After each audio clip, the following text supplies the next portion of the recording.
Dr. Zhou here to speak at this presentation. So he is Principal Nuclear Engineering in the Nuclear Science and Engineering Division of the Argonne National Lab. And he's contributing to a variety of projects, mainly in the field of nuclear reactor thermohydraulics. And at Argonne, he's leading research and development activities to support the nuclear energy advanced modeling and simulation program, and also Upper East modeling enhanced innovations and trailblazing nuclear energy program. Now, today he will give us a talk on the advancement in system level thermohydraulics ANSYS of the high temperature gas-cooled reactor. Let's welcome Dr. Zhou. Thank you, Jim, for your kind introduction, and also for thanks for inviting me to give this presentation. As you just mentioned, the topic I'm going to talk is about the advancement in the system level thermohydraulic analysis for the HTGR applications. So before stepping into the presentation, probably want to give a little bit of background and then the objectives of this presentation. So at Argonne National Lab, so there are several ongoing projects that are related to the model and the simulation of the high temperature gas-cooled reactor applications.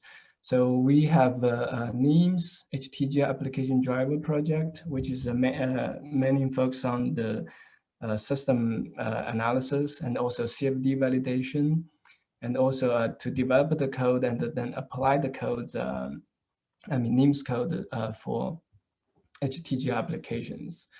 And we also have another project, Upper E Awards, that to support the Hollis Quarter design. The Hollis Quarter design is also HTGR design. It's kind of innovative. It's a horizontal design, but is a prismatic design. So the purpose is make the reactor small. They can fit into an ISO container, can be easily transported. And we also have work to support the NLC and our industrial partners in the PBFHR area. Although, of course, PBFHR is not like the HTGR, but they do have a lot of like common features with HTGR. So that's why some of the work is also included in this talk. So at Argonne, we are working to develop the code, and also to improve our code capability, and also how to model the HTGRs. And so the objective here is really to share this recent advancement with the community, like what's the new code feature we have, how we have improved our way to model the HTGR, things like that. So with this, for the following of this presentation, I will briefly talk about the HTGR. I suppose you are all familiar with HTGR design, but maybe I can still share some very brief introduction. And then we will talk about why we need this multi-dimensional and then multi-scale simulation capability for HTGR designs. And then following that, we will then talk about the recent advancement in the model, code features, and the modeling approaches. With that, we will have a short summary. So introduction to the HTGR, I suppose everybody should be quite familiar with HTGR. If not, I can go do a quick introduction, which is on this slide. So basically, there are two main types of HTGR design. One is the so-called the pebble bed, and then the other one is the prismatic design. They actually share a lot of common features. If you look at the triso particle here, so they basically, both of this type of reactors, they build upon this fuel technology, so-called the triso particle. They are very tiny, small, like particles with multiple layers with this fuel kernel inside. I think the triso particle is more than 1 millimeter in diameter.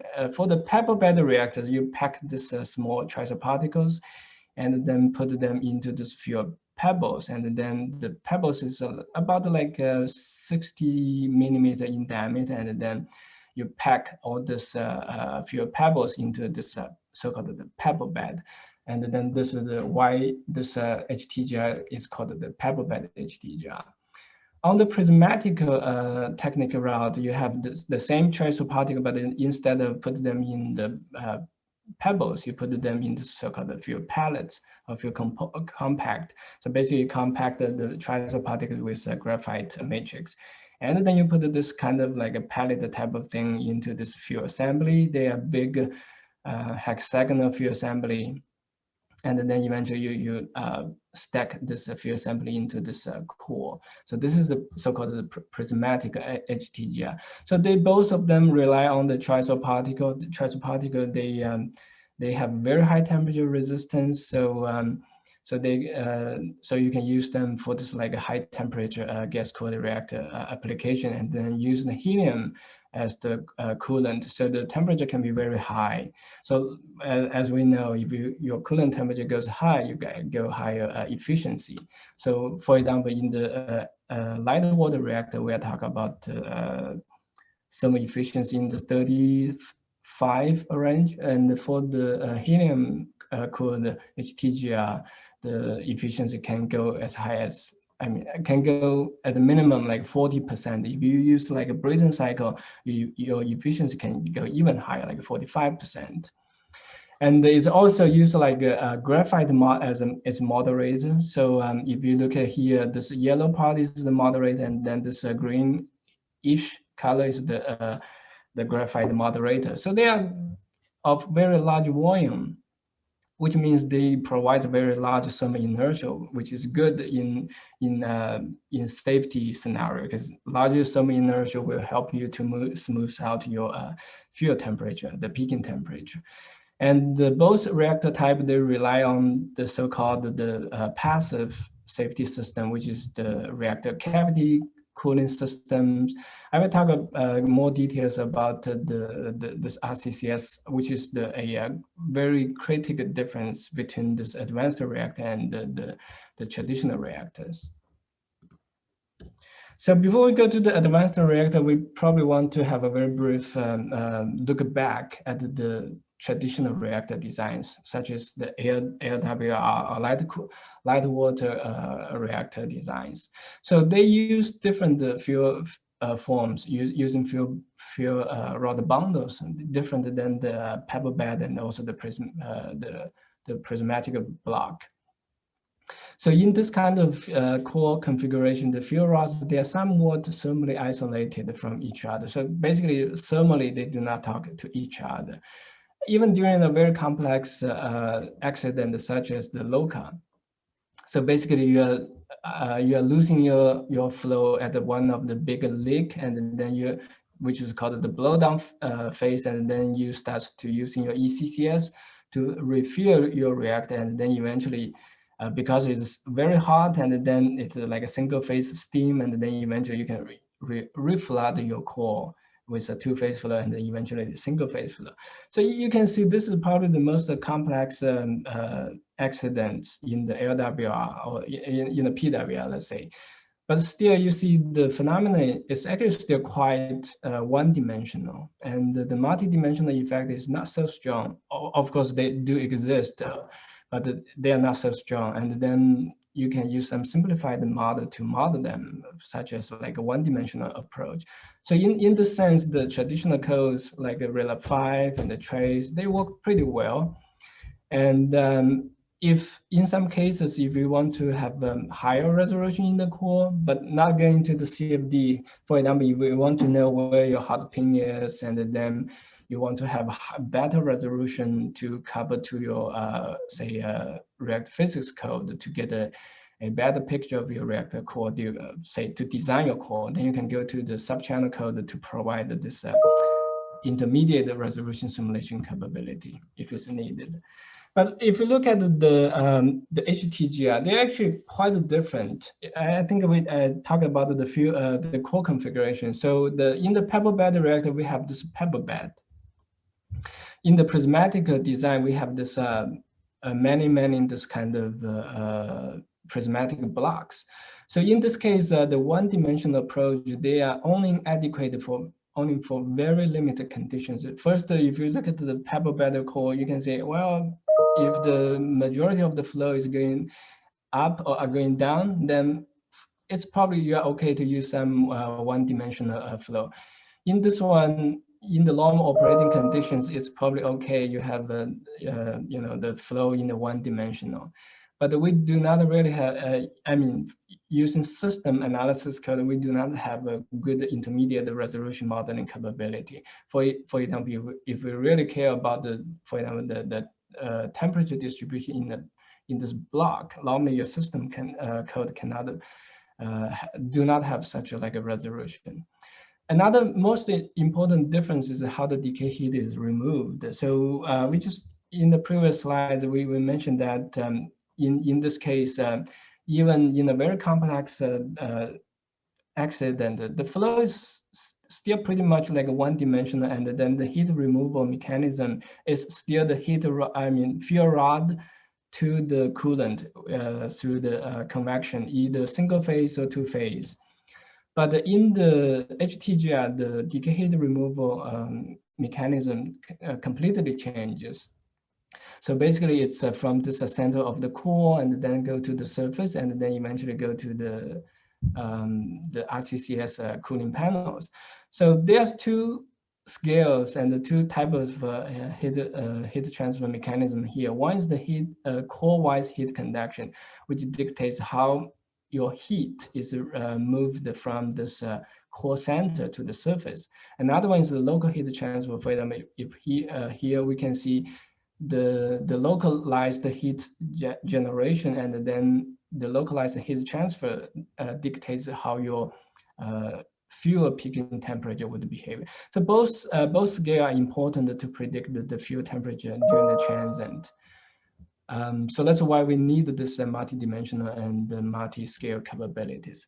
So today, the topic I'm going to talk about the three recent enhancements, and one is the so-called 3D 1D flow coupling. So it provides some kind of intermediate resolution approach for the prismatic HTGI. And then I'll talk about the explicit pebble modeling in the proximity approach, which is an improvement to the intermediate resolution approach.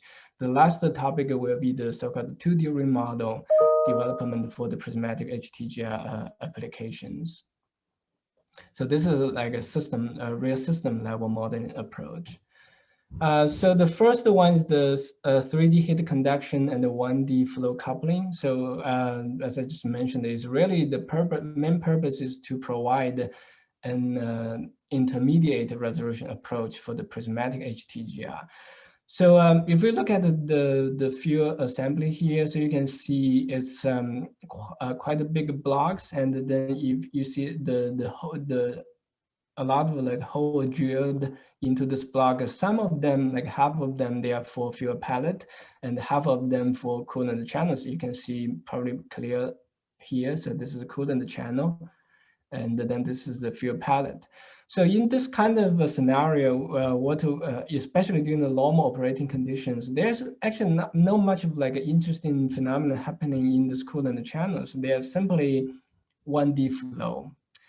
But if we want to go to the full 3D CFD, then you have to resolve them using a lot of mesh, because we know if we want to capture the heat transfer in this coolant channel, then we have to use a lot of mesh to resolve them. This is exactly happening on the slide. I mean, on this plot, you can see actually you have far more meshes is used in this coolant channel compared to this heat conduction in this fuel pellet, fuel rods. The reason is that heat conduction, you can use quite relatively coarse mesh. So we can see that if we want to get a little bit more resolution compared to this system level application, so-called the unit cell. So basically the unit cell is you just pick out one coolant channel, and then also use the surrounding field rods and then making them into this kind of like a ring shape. So basically you give a little bit of distortion in the geometries, but trying to simplify the simulation. So you can do this kind of system level simplification, but you can definitely already tell the disadvantage of using this type of approach. You can just use one, and then this one just representing for example, a field block, and it shows some kind of like average behavior. But if you want to have higher resolution, then you have to go to full CFD. And we just mentioned that using full CFD, we are wasting a lot of mesh in this coolant channel. So we are looking actually based on this existing capability, we say, okay, we really need some kind of an economical way to do that. So this is, we have developed this so-called 3D 1D coupling. So the basic idea is that we do have a mesh for the solid structure, but we don't mesh the flow channel, but just using this like 1D flow channel to model this flow. So basically, you can save a lot of mesh in this solid domain. It's not just that you remove the mesh in for this coolant channels, and also because you do not really let me go back. Because you really do not put a lot of meshing here, then you can actually make the mesh coarser in this region. So there's a big saving in the meshing, and then but we are able to capture the dominant physics. So the realization is based on the Moose multi-app system. We're not going to talk about how we do that, but basically there's like some data transfer between these two apps. And then actually recently we are also working continuously to working to improve this algorithm. So the purpose is not even to use a multi-app. We can model the entire thing in a single application. I mean, single application here, I mean, Moose application. So on the next slide shows several examples that how we use this intermediate resolution capability to help us in different applications. So on the right, we have this Hollis project. As I mentioned, we are supporting Hollis Gen to design their so-called Hollis code reactor design. So basically we can use, if you look at here, we can do some assembly level simulation focusing on one assembly. Actually, we can do all the assemblies.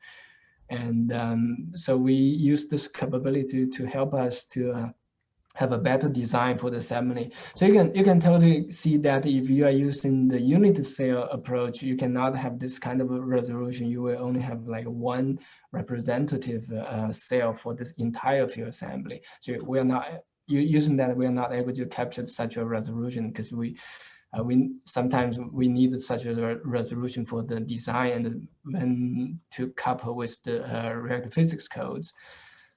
Here's another example is for the HTTF code benchmark activities. HTTF is a scaled down test facility at Oregon State for HTGR, which is a GA design. So you can see that we can really model the entire reactor, not a reactor, I mean this facility, the core region, and we can model the solid part, and then using the 1D to model this like the coolant channels. And we are able to run this simulation in a very reasonable time. So this is another topic I'm going to talk about, which is the Prox media model for the pebble bed HTGR. So for the pebble bed reactors, because the pole scale flow phenomena is very complex, and if you want to fully capture them using CFD, it's going to be very expensive. And from engineering scaling is normally actually not necessary. Instead, we use so-called the Prox media flow model to model the flow behavior in the pebble bed reactor. So the basic idea is just to perform so-called the volume averaging. So on a representative elementary volume. So basically, if you in a simplified plot, you can see this is the volume we have, and then we do average of small scale equation and then get the average equation. So basically, normally we will have the fluid equation, which has the mass balance, momentum balance, and also the energy equation for the fluid phase. Because of the solid also is a part of the domain, and we want to capture its temperature, its heat source, we will normally have the solid energy equation for the pebbles.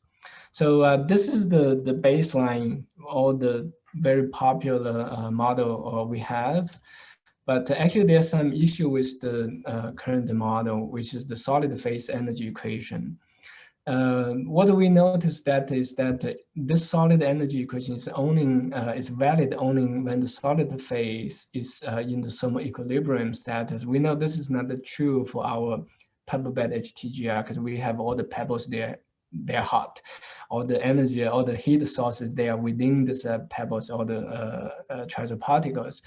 So if we are using the same model, then we are going to have incorrect internal pebble temperatures at the steady state, which leads to an incorrect initial stored thermal energy for transient.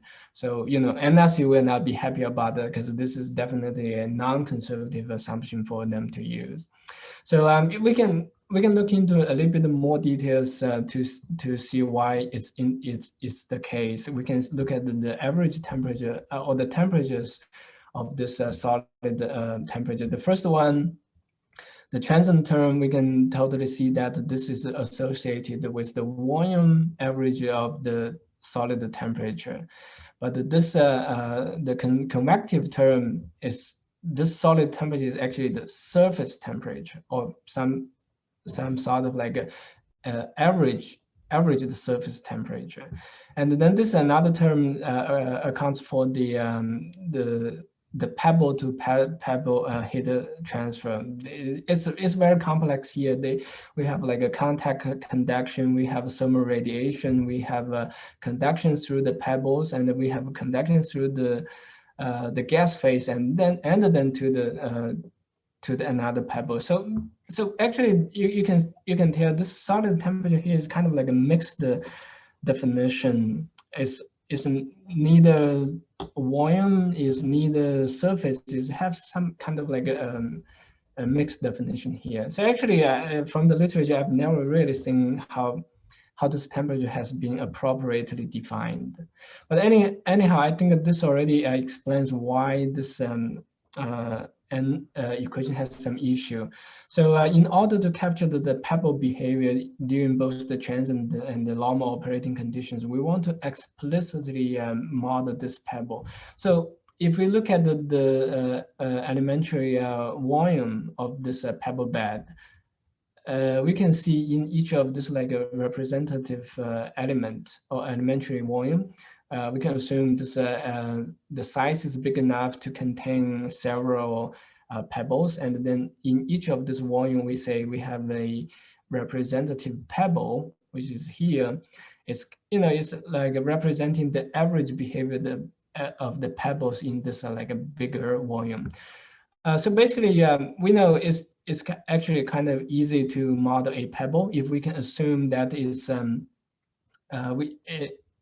using the 1D spherical coordinates. We do not model the difference on this wall, but we assume on average it behaves like just the 1D behavior. So we can model it with the 1D heat conduction model in the spherical coordinate very easily. And we have everything we need. The only thing we are missing is actually the surface temperature of this pebble. And the surface temperature can be obtained by the energy balance through this infinite small layer. So basically, we have heat conduction within the pebble, and also we have this heat conduction through the heat convection to the fluid phase, and then also we have this pebble to pebble heat transfer, which captures all this complex mechanism. So following the previous slides, we have this balance equation, but this isn't just a description. We need to transfer or to derive the governing partial differential equation, or sometimes we can just use the integral form. So we perform a surface integral of this equation on this surface, not on this, just on the surface, but on all the surface inside this volume. This is our representative volume. I'm not going to do all this math here, but there's quite some math involved. You will have this like from surface to volume integral, and then you have to apply the divergence theorem of the Gaussian theorem twice, and then eventually you can associate some of this, for example, the convection term into this original convection term in the the old model. And then we will associate it with this pebble to pebble heat transfer associated to this original so-called effective heat conduction term. But I mean, eventually we will arrive to this the PDE form, or for this energy balance in this infinite small surface. So basically the idea here is that this is the original model. You can see that this model has been split into these two models. One is the pebble bed explicit pebble model. This term is the time dependent term, which is when you average this guy, you get this term. And then this is the additional spatial term within this pebble, which you do not capture in this term because you perform an average already. Then this is the heat source term, which is this term. And then you can see that some of these two terms, they go into this in this equation. For example, this effective pebble bed heat conduction term goes into this term, and then this convection term is this term. And you see this additional term is actually a bridge or a connection term into this term, which is spatial term. So basically, idea we are split the original equation into two equations, and then with added resolution, we can capture the pebble internal temperature distribution. So the implementation, we put it in the Moose framework, and basically this term represents the IEM, or the representative elementary volume. So it lives on this like a global mesh, and then this pebble bed, the pebble, the explicit pebble equation, they live within this element. So it has its local coordinates. So using Moose, we are able to solve this coupled system very easily. I mean, this cannot be easily done if we are using other type of a technique. And so this is really a direct benefit to use the Moose framework.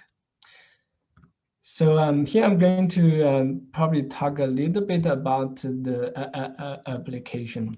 So we did a lot of verification and validation case of this newly developed capability, but I'm not going to talk about here. So, you know, all these verifications, they're really, if we go back here, you have a lot of like how your temperature should behave when you have like internal heat source, when you have some boundary condition, and sometimes you have like your pebble bed, pebbles, you can assume they are suddenly get quenched into this like a bigger volume with say coolant. And then we have a lot of cases like doing that to make sure that the code implemented has been correct.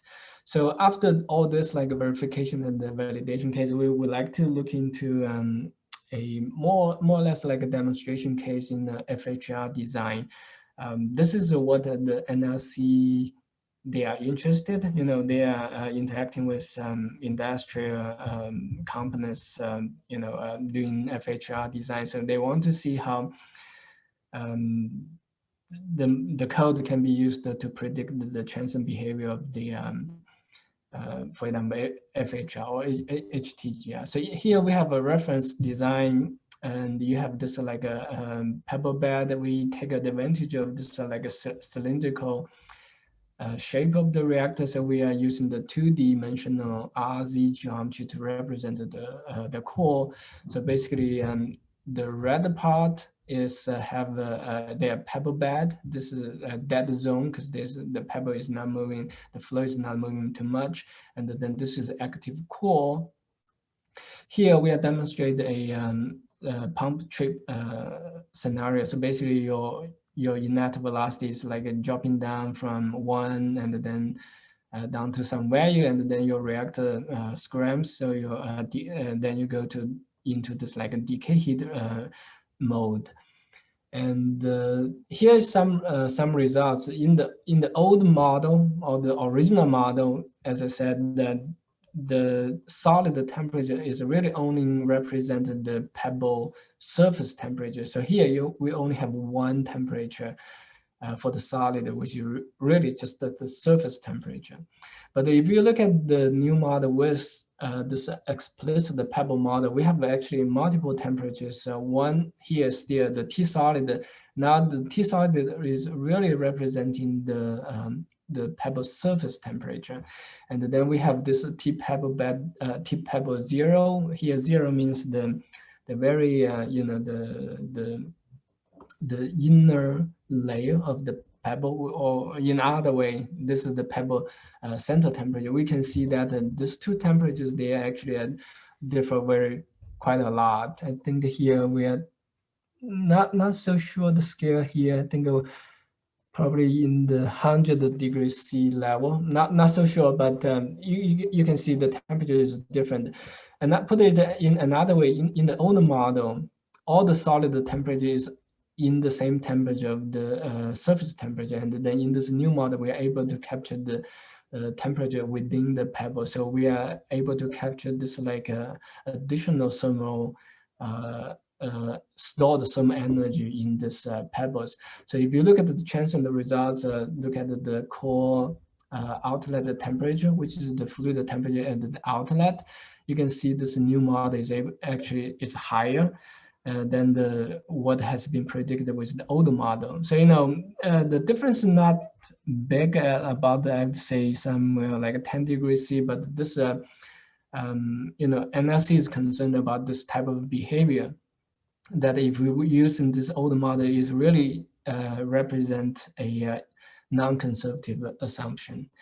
So this is for this work, as you see, we have some theoretical derivation, and also we have some code implementation, which is the Moose framework make it flexible. But we want to emphasize that in for example, in the traditional way, if you want to implement the code, normally you are going to do it in a quasi steady state way, and this is actually typically seen in the old codes, in the existing literatures. Basically, you have to compute the surface temperature, then you do the back calculation for the pebbles. So with this, the Newton's method or the in the residual form, we can easily implement the code and then to demonstrate them. So with this, I'm going to change to the last topic, so-called the 2D remodel development. So before talk about how we do it, we want to give a little bit of background to explain why we need that. So so here is how the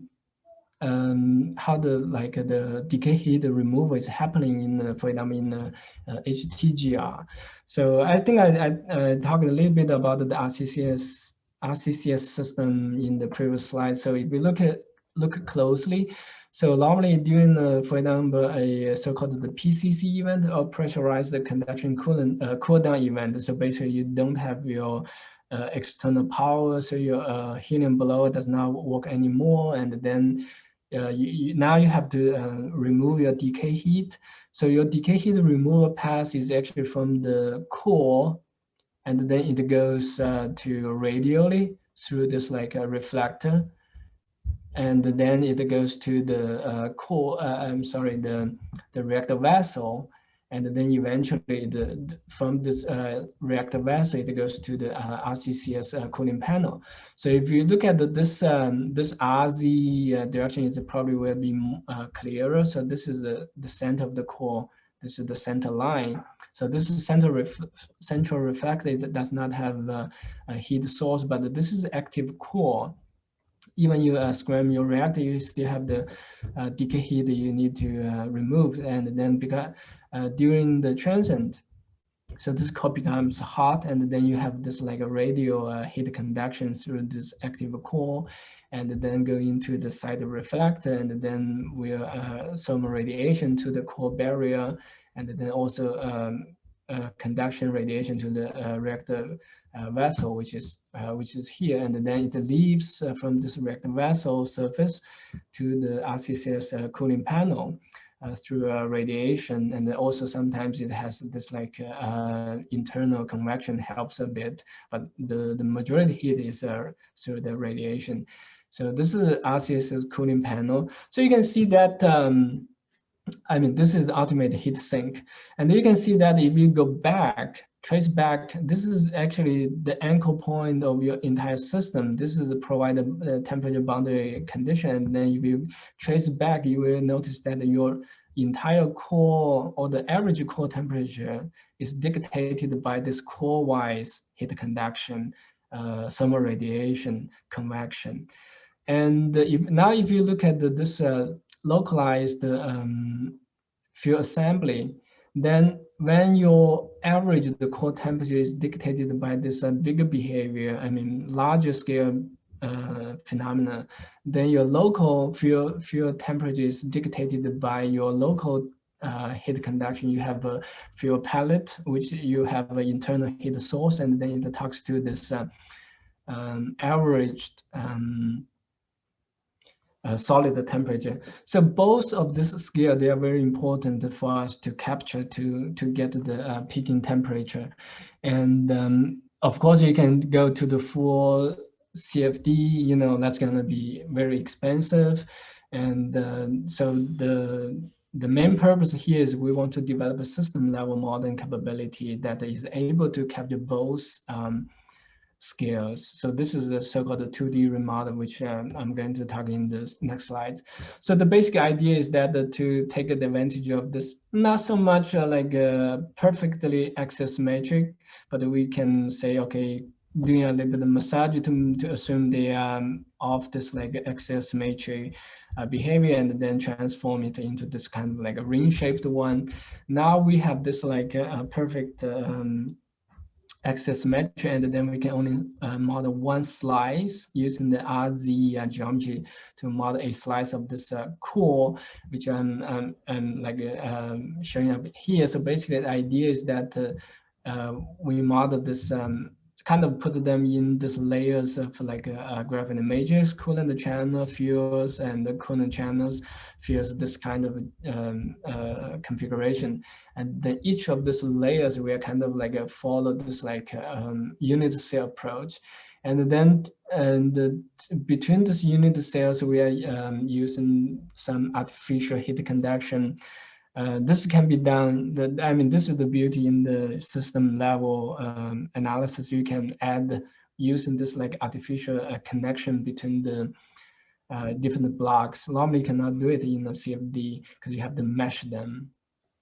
So basically the idea is to use this kind of modeling approach to capture both the core-wise behavior, and also with this kind of thing to capture the localized heat transfer or heat conduction behavior.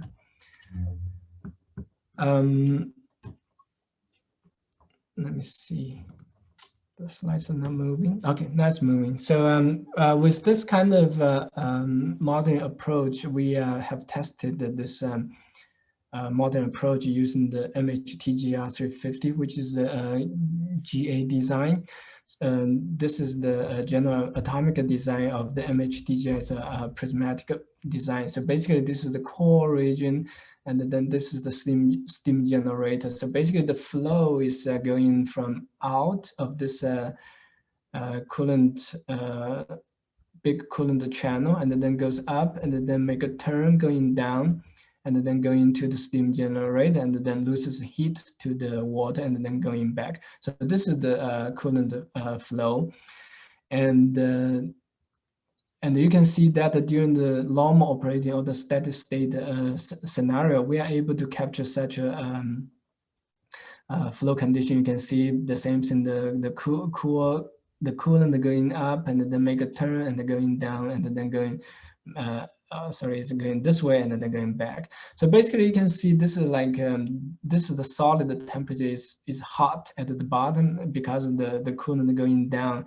The coolant becomes hot and hotter, and then eventually, so this is the hottest side in your reactor during the steady state.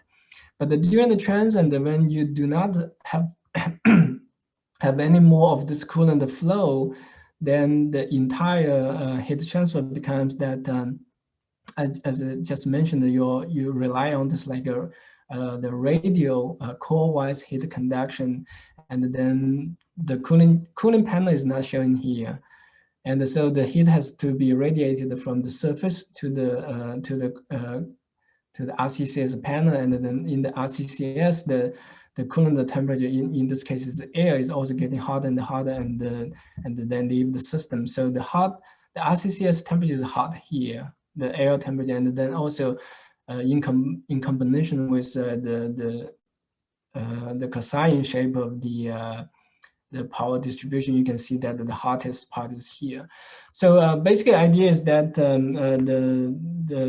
the message I'm trying to say here is that this type of modern approach is able to capture the local phenomena during the steady state, and also is able to capture both the core-wise heat conduction and the thermal radiation, and also localized heat conduction within this field blocks. So it's a very good approach to use for the prismatic HTGR. Otherwise, if we're going to the CFD, even use for example, the Prox media approach is also very time and also a lot of efforts to make them mesh. Another quick example is the code validation for the HTTF data. So the last slide shows kind of like demonstration. We developed this code capability. We want to see if it works, but we do not really know if it really works compared to the reality. So starting from last fiscal year, we start looking into the HTTF and then use it because they have this data we can use for code validation purpose. So if you look at the core, it's pretty much similar, very similar to the HTGR, of course, because this is a scaled down integral test facility for HTGR. So we are using a similar ring model. So the layout shows this core. So this is the center line. You can see from the central reflector, all this heated region and the permanent reflector, and then all the way to the reactor vessel. What is not shown here is also we have like the RCC as panels here. So you know the basic idea is for code validation, and we there are a couple of the tests in the HTTF test suite we can use. So for this particular study, we picked the test PG27, which is a dedicated test for the PCC event. So basic idea here, they have this like a heat up session. So they keep the heat up, and then at some stage they shut down, not really shut down, I mean to ramp down the heat to represent the decay heat behavior. And then I think here they probably just cut off the heat and to simulate the decay heat curve. So basically they have a lot of temperature measurement within the core and in the solid part. And here we model, I mean, we predict in this model, we are able to predict both the fluid temperature and also the solid temperature. What here is shown here is this is the the pre-transient time period, and then you see it's like pretty like flat, and then this is the heat up corresponding to this part, and then this is heat ramp down, and also this region. So what we can see here is that both the fluid and also the solid temperature is able to agree with the tested data pretty well. But of course, we can see here is that if you look at the tested data, they're actually not. They should be. Ideally they should be identical, because they are. This core is like a symmetrical, but during the simulations, during the experiment, it is not always the case. Because if you look at this flow channel, they are actually not with respect to this core, they are actually not perfectly symmetric. So that's why you see this kind of behavior. But in the 2D remodel, as we mentioned, we already assume that it's perfectly axisymmetric, so we can only predict one temperature. But even though you can see the temperature, both the fluid and the structure temperature, they agree with the experiment data pretty well. So we are pretty happy about what we are able to achieve here. So I think this this is about today's presentation. I probably want to have a very short summary. So I think the key idea here is the HTGR. So they behave quite differently compared to the traditional reactor design, such as the the LWIS, PW, and the BWIS that uses fuel rods, and then even during the transient, the heat transfer mechanism is pretty much the same. The difference is like a single phase versus two phase. But in the HTGR, it requires this multidimensional, the multi-scale capability, because when you switch from the normal operating condition to the transient, then the dominant heat transfer mechanism, they changes. So in order to capture such a like multi-scale capability, there are some difficulties in the traditional codes. So at Argonne, we are developing this new code SAM, so as an advanced system codes. So we do have the flexibility to implement this like a new physics, as you can see in the explicit pebble model. We have this like a new localized phenomena, and we are able to implement them in the Moose, in the SAM using Moose framework that allows us to do this kind of like a flexible code implementation.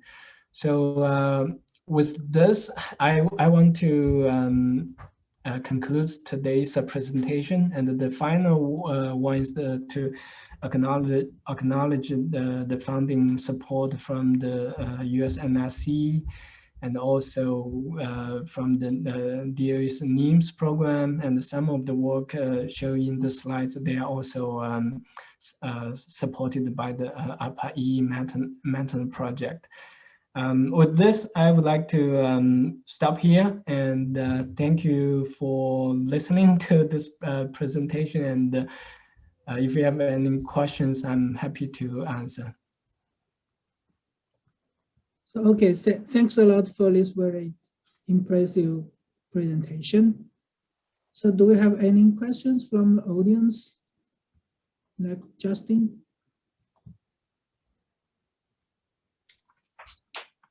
Hi, that was a really great presentation. Let me just go to my notes really quick. Oh, you mute yourself. Oh, yeah, I'm opening my notes right now. Okay. While he's doing that, maybe I'll have a quick question. So, when you take a tool like SAM and some of the other tools, you've got a set of features, and then you make some modeling approaches, as you described in various cases, to model certain systems. At what point do if those modeling approaches are common across many different possible reactor systems or cases, at some point there's maybe an incentive for them to become a feature of the code. Do you understand the question? So at what point do some of the sort of modeling choices and ways that you assemble existing features get moved into the code and become a standard way of implementing a feature? Yeah, I totally agree with you. Let's say, for example, the SAM code was originally developed to support the sodium fast reactor design, SFR. So we do have a lot of, of course, not showing the slides, focus on HTGR. We do have other kind of this, like built-in capability to model, for example, sodium fast reactor. We have all levels of different component to support the SFR design. You have the very simple single rod. You can model for the SFR single rod. Then we have this like a built-in assembly. So for example, in the SFR, you have this like hexagonal fuel assembly, and then they are bounded in a stainless steel box. You have this wire wrap, and of course, as a user, you can start in from one single rod and then build them one by one. But actually, in SAM, we do have such a capability that to provide you this already built-in SFR. Few assemblies, so you can just use them. And I agree with you that we can do the similar thing toward the, for example, HTGR. So for example, if a lot of HTGR share the same similar feature, common feature, we can definitely build such a assembled component within them, so the user can just use them to like a Lego block, just put them together, then you eventually to get it. This is something ongoing. We for this one, we are still trying to explore the methodology a little bit. You can see there's like a multi-phase of work here. One, we show the demonstration, and then we show the two code validation. With this multiple phases, multiple stages of approach, we can start to build our confidence to say, okay, this should really be the way that you should model your HTGR system. Then we will go into this like code development phase to really to pre-assemble them. But that was a very good suggestion. Thank you. So I was wondering. Oh, go ahead. Oh, okay. So, Ling, do you have a user's manual for the HTGR model of the SAM? No, let's also tie back to what Paul just mentioned. The user's manual, normally user's manual is slightly different than your modeling strategy. For example, here at the HTGR, we don't develop a new component, but we are trying to use this existing capability to, like a Lego block, like a user's manual. We will show you how each of Lego block should work, but we normally in this user manual, we don't tell you how to build this model. Of course, this is slightly different in the Lego story, because Lego, they tell you how to build it. So we don't have a user manual for how you build a HTGR model, but we will have a report releasing very soon to explain what has been done behind the scene, how we decided to do so, why we believe this is the right way to do so. Yeah. The SAM user's manual include an example of sodium fast reactor and molten sodium reactor. Maybe you can consider either one. Oh, okay. I see what you're saying. So you're talking about the very at the very end. There's like a demonstration section. Yeah, that's a good suggestion. This is also the recent Enric, the virtual test bed. We're also trying to leverage that effort to share the input file so everybody can use it, but of course without a menu. So, but you have reports. Yeah, and another thing is, I think you know there's a software called Snipe from NSE. Yeah, it helps the users easier to use software like Relab, Chess, and Malcolm. So do you think it's possible in the future we can use SAM in the Snipe? So, I mean, it could be much easier for us to develop a new model. That's a good question, but the reason, I mean, for us, we still focus a lot on the, the capability, the code capability. Of course, what you ask is more on the like UI user interface side. So we, I mean, the team, most of the team really focus a lot on the physical side. So we are not there yet to have the luxury manpower to do this like user interface. Maybe in the future when the time is right, when we say, okay, the code is very mature, now we really want to have the code have a good usability, then probably that's going to be the time to do this type of a UI. But for now, we do not have a like big plan to have this kind of code implementation or code development. Okay, good. So Justin, do you want to ask anything? Yeah, so I found it really interesting about the 2D ring model design and how you can model, it helps make the simulation a lot easier. And then also I was a bit confused about the 1D and the 3D modeling as well. How do they mesh together, you were saying? So let me use this an example. So basically, this is the 3D mesh. So basically, do I have a mesh here? So this is not the same thing, but you can see this is a 3D mesh. You can imagine how I'm going to mesh this guy using similar thing. So we're not going to mesh this thing. Is in the 3D heat conduction model, they are just blank holes. But we know that there's like a coolant channel flow inside them, and you want to model them. So in this case, we use this this like 1D flow model. So in each of this this holes, the drilled holes, we have one of this like one-dimensional flow. Then let me move this thing a bit. So on this slide, I did not spend too much time, but really what's happening here, you can see this reddish surface. You can think of this as the internal surface of this hole. And then this 1D flow channel is like one of this flow channel that's talking to this hole.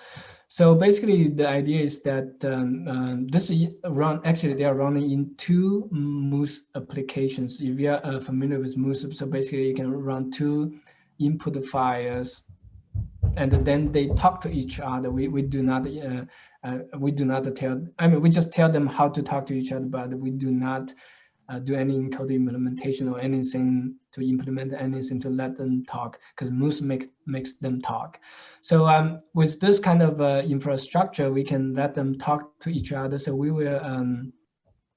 In this case, we will have this T wall, which is the average surface temperature of this reddish surface, and then transfer this temperature into this coolant channel. So the coolant channel knows that it's talking to this reddish wall, and then it will use this wall temperature to compute, like the heat transfer, like sometimes they also use for the correlations, and then when does some compute, it knows the heat transfer coefficient, and then it will also transfer back the fluid temperature back to this surface. So you can see there's like information exchange, and then that requires some internal Picard iteration. And so for this particular algorithm, we are not taking advantage of this Newton's method, but we are working on an improved algorithm not to use this multi-app, but we are going to put them all together in the big Newton's iteration. So they do talk to each other, but we do not need this like internal Picard iteration. So that will save us a lot of like computational time, because you understand Picard iteration sometimes can be nasty and time consuming. Okay, that's what I was wondering, just how they would talk to each other, because I understood that they were separated, but I didn't know how they would talk to each other. Okay. They are behind the thing. Basically, Moose controls that. So we just say, okay, so you just tell Moose what kind of information you want to transfer. Moose will do that for you.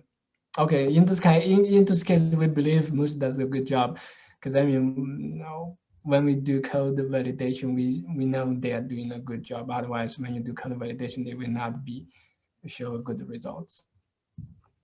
Okay. Okay. So if we don't have other questions from the audience, let's thanks again for Dr. Zhou, his very great presentation. Thank you very much and hope everybody have a great afternoon. Thank you. Thank you, Jim.